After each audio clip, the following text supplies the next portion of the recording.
कभी अपने आप को आलस के लूप में फंसा हुआ पाया है? तुम्हें पता है कि तुम्हें क्या करना है, पर बस नहीं कर पा रहे हो, तो तुम अकेले नहीं हो। आलस जो है वो कमज़ोरी और मोटिवेशन की कमी की निशानी नहीं है। कई बार ये माइंडसेट, आदतों और हमारे काम करने के तरीकों के कारण होती है। पर अच्छी बात यह है कि हम इसे ठीक कर सकते हैं, सिर्फ 5 स्टेप के जरिए। चलो शुरू करते हैं। Step 1, small changes. अपने आप से पूछो कि वो एक चीज़ क्या है जो तुम्हें तुम्हारा काम करने से रोक रही है, और मैक्सिमम ये जवाब आएगा कि तुम्हारा जो एनवायरनमेंट है वो तुम्हारे गोल के अनुसार नहीं होता। इसलिए तुमको सबसे पहले ये चीज़ करनी है कि अपने एनवायरनमेंट में बदलाव लाना है। अपने आसपास ऐसी चीज़ें रखो जिससे तुम्हें अपने काम को करने की मोटिवेशन मिले। तुमको ये हो कि नहीं, मुझे ये काम करना है। तुमको बार बार याद आए कि तुम्हारा कोई काम है जो तुम्हें करना है, और तुमको तब आलस आएगी ही नहीं। अपना एक सिस्टम बनाओ। तुम्हारा सिस्टम होगा तो तुम अपने आप अपना काम टाइम टू टाइम करते जाओगे।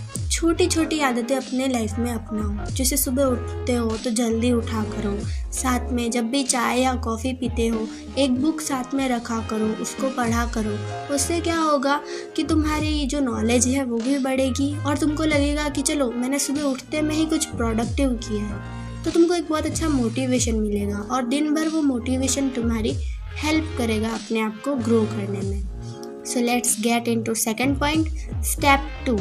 Step 2 is routine. आपका जो रूटीन होता है वो बहुत पावरफुल होना चाहिए, बहुत अच्छा होना चाहिए, क्योंकि जो रूटीन होता है ना वो आपके दिन का पूरा एक गाइड होता है। वो आपको बताता है कि आपको इस टाइम पे क्या करना है। तो सोचिए, अगर आप सुबह उठे हो और आपको आलस आलस फील हो रहा है, और अगर आपके पास में एक रूटीन है, आपके पास में एक टू डू लिस्ट है, तो ऑब्वियस सी बात है कि आपका दिमाग बोलेगा नहीं चलो काम कर लेते, थोड़ा छोटा ही है तो कर लेते। जैसा कि मैंने स्टेप 1 में बताया, स्मॉल चेंजेस, छोटी छोटी चीज़ें करो। तो अगर छोटी चीज़ों को तुम अपने दिन में अपनाओगे तो ऑब्वियस सी बात है आलस रहेगी ही नहीं। So let's get in step 3 is step 3, goal. Decide your goal, set your goal. हमारे लाइफ का एक लक्ष्य होना चाहिए। हमारे लाइफ का एक मेन लक्ष्य होना चाहिए जिसके अनुसार हम अपना पूरा दिन बिताएं, हमारा साल उसके ऊपर खर्च करें। और लक्ष्य भी ऐसा वैसा नहीं कि छोटा सा हो, नहीं, लॉन्ग टर्म का एक लक्ष्य होना चाहिए कि आज से 4 या 5 साल बाद आप अपने आप को किस जगह पे देखते हो।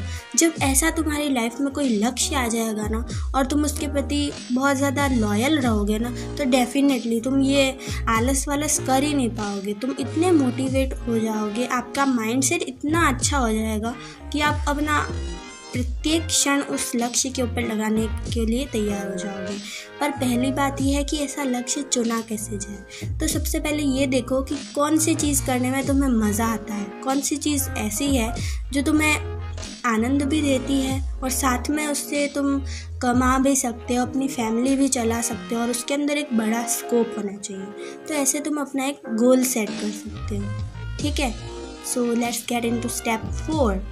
तो स्टेप 4 है रिवॉर्ड योर सेल्फ। अब इतना सब कुछ करने के बाद में आपके माइंड को थोड़ा तो रिवॉर्ड मिलना चाहिए, क्योंकि हमारा जो दिमाग होता है, अपना जो ब्रेन होता है ना, वो बहुत पसंद करता है रिवॉर्ड। उसको बहुत अच्छा लगता है। आपके दिमाग में एक केमिकल डोपामिन रिलीज़ होता है जब भी आप अपने आप को कोई रिवॉर्ड देते हो, और ये बहुत अच्छा तरीका है अपने आप को और ज़्यादा मोटिवेट रखने का। क्योंकि एक बार माइंड को पता पड़ जाए कि ऐसा करने से ये रिवॉर्ड मिलता है, तो वो अपने आप रेगुलरली आपको याद दिलाएगा कि आप ये करो, ताकि ब्रेन को ये वाला रिवॉर्ड मिले, ठीक है।